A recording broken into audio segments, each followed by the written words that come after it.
awal kami menerima kuasa di tanggal 16 Juli, itu kita udah langsung layangkan surat ke Kapolri untuk permohonan melakukan RG. Dan sudah difasilitasi oleh penyidik di tanggal 8 Agustus dan Jumat kemarin ya, 22 kalau nggak salah ya. Dan itu kita memang terbentur dengan biaya atau uang yang ada. Jadi memang saya sudah periksa kondisi keuangan Mbak Angel bahwa rekening korannya memang tidak memadai. Tapi bukan tidak memadai, bahkan cenderung tidak ada gitu kan. Jadi kita hanya mampu waktu itu di awal itu pertemuan tanggal 8 dan terakhir bisa terkumpul sampai 30%-an dari sisa hutang beliau. Tapi kelihatannya dari Ibu Siskanya belum berkenan. Jadi dia masih mengisyaratkan sesuai dengan hutang terakhir. Kita nggak tahu apakah kemudian bisa dilakukan RG karena kami lagi berupaya juga untuk mencari tambahan dana yang sekiranya bisa memenuhi keinginan dari Bu Siska gitu. Itu sih. Oke, kabarnya akan mau dicicil itu gimana, Bang? Dan prosesnya penyicilannya sendiri itu akan mekanismenya seperti apa? Jadi dari saya pribadi sebagai PH sudah berkomitmen juga kalaupun kasus ini jadi RG, saya dengan Mbak Eva dan ada satu lagi teman kita yang jadi PH-nya beliau, kami berkomitmen untuk ikut mengawasi komitmen dia untuk melakukan cicil. Jadi cicil per bulan yang rutin, di samping itu kalau ada rezeki dia akan bayar lebih. Dan itu saya sudah sampaikan ke Bu Siska juga bahwa kami berkomitmen untuk itu. Jadi memang bukan sekedar kita hanya janji-janji seperti yang beliau katakan di media, beberapa media kemarin, enggak. Kita faktanya memang sudah siapkan 30% lebih dan keinginan kita untuk mencicil itu dengan komitmen. Bahkan kita tawarkan kalau ini diragukan, komitmen untuk menyelesaikan sisa kewajiban ini, kita buat akta fundadingnya, kita daftarkan di pengadilan. Jadi ketika seseorang wan prestasi, dia bisa kembali ke gugatan perdata dan pidananya. Demikian. Oke, berarti total yang memang harus dibayarkan masih dengan senilai 3,2 M itu kan sesuai dengan harga nilai tasnya sendiri? Betul, betul. Jadi 15 tas itu udah dibayar sekitar 2 M something ya, dan sisanya itu 3,2. Jadi kalau seandainya dia punya dana, itu bukan sesuatu yang dia mau ingkari. Enggak, karena dia juga punya komitmen selama dia punya dana walaupun jumlahnya enggak signifikan, tapi dia tetap berkomitmen melakukan cicil selama ini dan terakhir dilakukan pencicilan itu di Oktober 2023. Tapi memang kesininya saya coba lihat rekening korannya setelah Oktober 2023 sampai dengan Mei 2023 saya cek itu memang di rekeningnya itu nggak ada dana yang cukup untuk dibagi buat mencicil gitu. Jadi itikat baik dia untuk mencicil itu ada, sangat ada gitu. Tapi memang kondisi keuangan yang sulit. Makanya melalui media yang kemarin saya rilis, saya juga menghimbau orang tua dari Angel untuk ikut memikirkan kasus ini.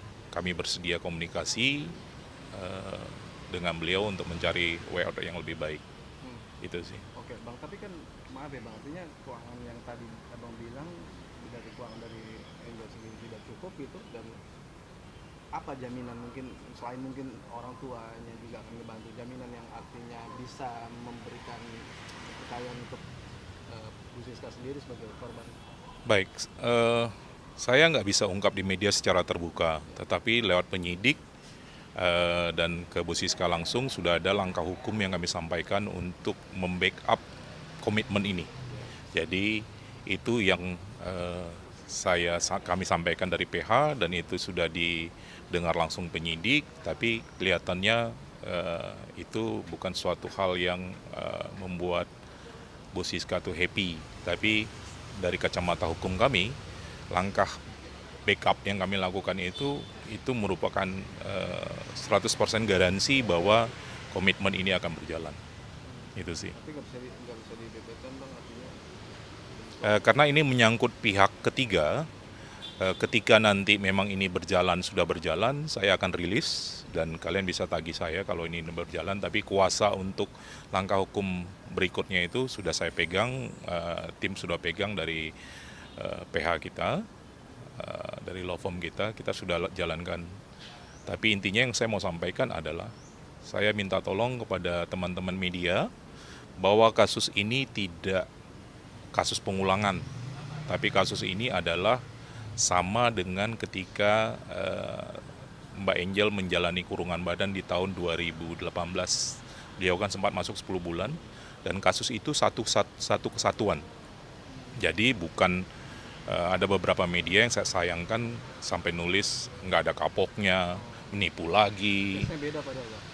Case-nya sama dengan yang dulu, nggak ada terjadi penipuan lagi, nggak ada bahasa kapok, itu nggak cocok gitu, itu punishment yang berlebihan gitu. Jadi ini rentetan kasus yang sama dengan tahun 2017, dan dia ditahan hari ini pun bukan LP yang baru, tapi LP di tahun dari Bu Siska itu tahun 2017.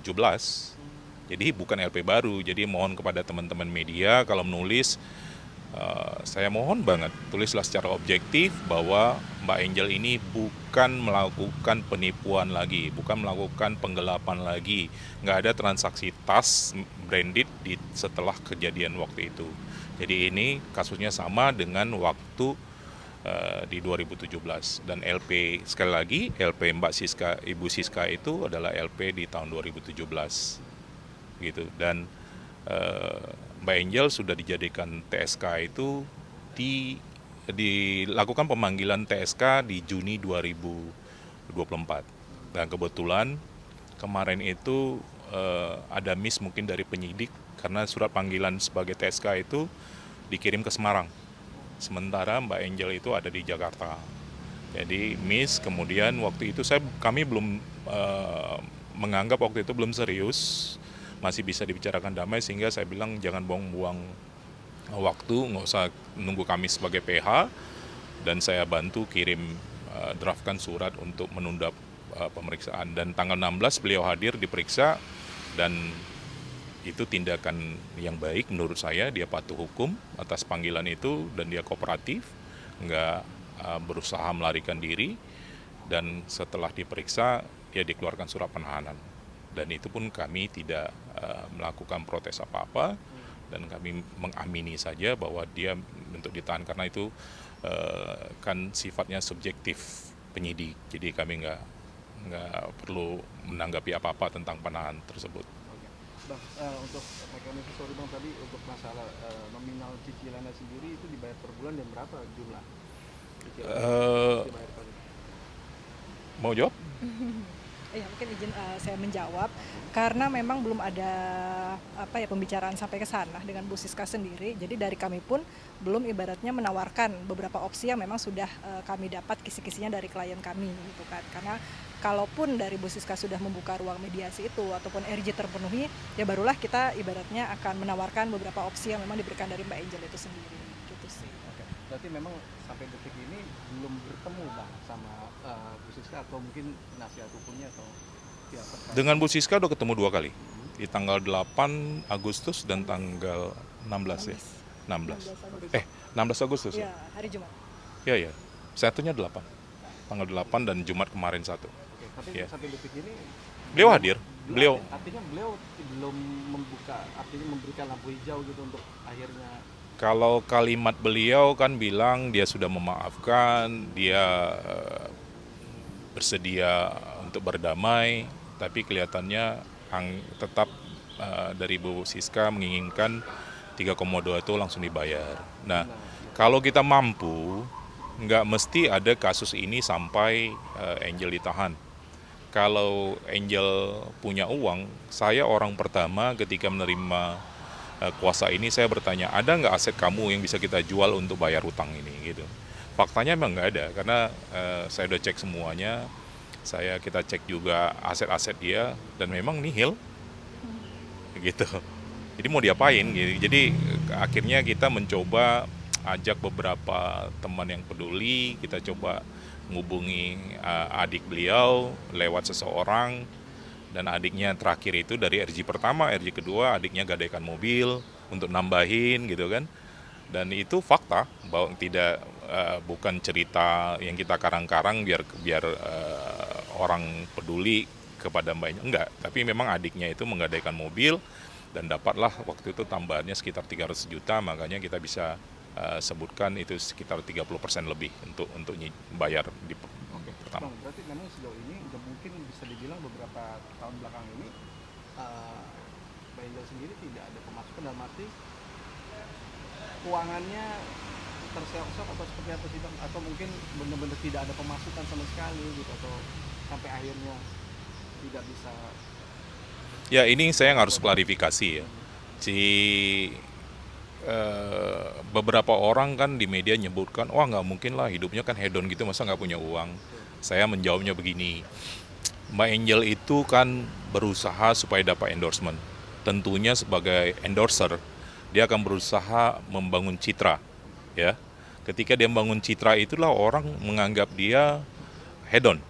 Ya, tapi kita tahu lah sebenarnya itu bentuk dia untuk berusaha menafkahi dirinya dan menafkahi anaknya. Karena sampai detik ini, itu walaupun anaknya diikut dengan suaminya, ini agak surprise buat saya, biaya hidup anaknya itu masih dari Mbak Angel. Begitu. Jadi dia masih ada dua pos yang dia harus hidupi. Di luar tempat tinggalnya dia yang jual, pasti ngontrak gitu kan. Itu sih, jadi orang-orang melihat hanya packagingnya saja, tapi kami sebagai PH kan nggak mau serta-merta percaya kepada klien. Kita minta klien bicara sejujurnya, dan ketika mereka sudah bicara, kami memang cek kebenarannya, faktanya seperti apa, dan itu yang kami dapati. Berarti tidak ada satu aset pun Bang yang dimiliki sama Mbak Angel, entah mobil, apartemen atau rumah atau apa? Saya garansi nggak ada, karena dari awal begitu terima di 16 Juli itu kami terima sebagai PH yang mendampingi beliau, pertanyaan saya pertama, ada aset kamu nggak yang bisa kita jual? Lu jangan mikir lagi, aset sayang aset itu, lu butuh aset ini, yang penting kasus ini harus selesai. Harus, ketika lu berhutang, lu harus tanggung jawab. Dan dia bilang iya, karena konsekuensi nggak bisa RJ pun dia bilang, kalaupun Bu Siska nggak mengabulkan perdamaian, dia bilang ya mau diapain, saya harus jalani kurungan badan kalau nanti memang hakim memutuskan dia harus diganti kerugian Bu Siska itu diganti dengan kurungan badan. Dan itu juga sudah saya sampaikan ke Bu Siska, oh berarti kalau kita sampai ke pengadilan nanti dan nanti Angel sudah mengganti dengan kurungan badan, ibu rela ya berarti kehilangan uang sebesar itu? Ya, dia bilang iya. Jadi kelihatannya beliau sudah bertekad juga untuk menjadikan kasus ini final buat Angel. Walaupun beliau menyebutkan membuka pintu perdamaian, saya berharap itu benar-benar terjadi. Tapi pun kalau enggak, ya mau diapain kan? Ya Angel siap tidak siap, ya jalanin kurungan badan. Berarti sejauh ini belum ada komunikasi lebih lanjut dengan Bu Siska Bang? Karena saya nggak membangun komunikasi karena saya belum dapat tambahan dananya dari angka yang kemarin. Ketika itu dapat berapapun itu dari keluarga atau dari siapapun yang bersimpati kepada Mbak Angel, saya pasti akan hubungi Bu Siska untuk dilakukan RJ, dan penyidik juga sampaikan ke saya siap untuk menjembatani kalau memang ada informasi baru tentang dana.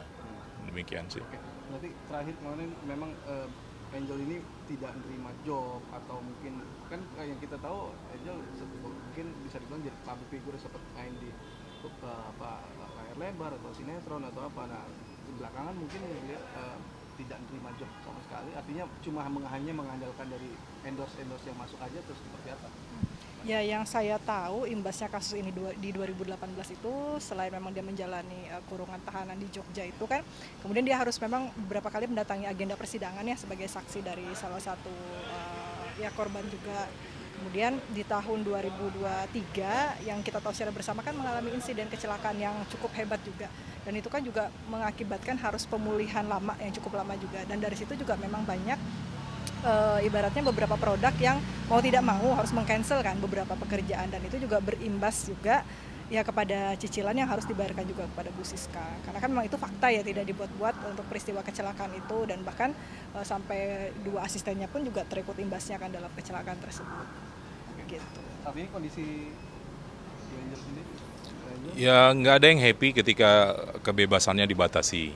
Nah dia hari ini kelihatan tegar karena memang setiap kami berkunjung ke dalam, dia minta kita doain, dia ajak kita doa bersama, dia berusaha tegar, tapi sometimes terlihat dia stresnya kelihatan, dia memang berharap banget kepada kita supaya RJ ini bisa. Tapi kan kemampuan kami terbatas karena di pihak pelapor juga punya keinginan, sementara kita terbatas dari sisi uang yang harus kita bayarkan. Itulah sebabnya balik lagi, papanya Angel kalau dengar berita ini hubungi kami, ya.